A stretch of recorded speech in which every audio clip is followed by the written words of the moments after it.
Watu wengi leo ambao wanashambuliwa sana na nguvu za giza ni watu ambao wamejitenga au wamejiweka mbali na sakramenti ya kitubio. Kwa nini?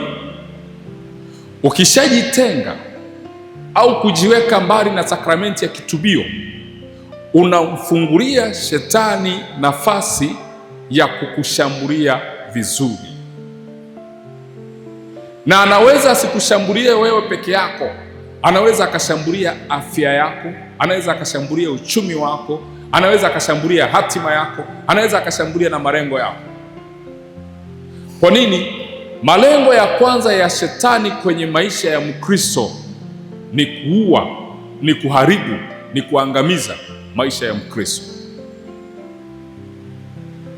Kwa hiyo ukijiona tu kwamba umejitenga na sakramenti ya kitubio, umejiweka mbali na hiyo sakramenti ya kitubio, huwa una uhakika kwamba umejitenga na mafanikio yako, umejitenga na hatima yako, umejitenga na ndoto zako.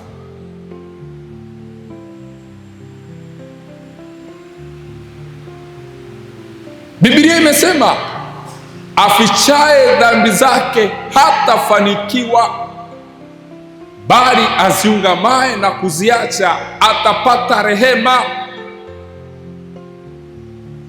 Kwa hiyo obvious, ukijitenga tu na sakramenti ya kitubio, umejitenga na mafanikio yako. Na watu wengi hili hawalijui, aidha wanalijua lakini wanachukulia poa, lakini uhalisia ndo huo.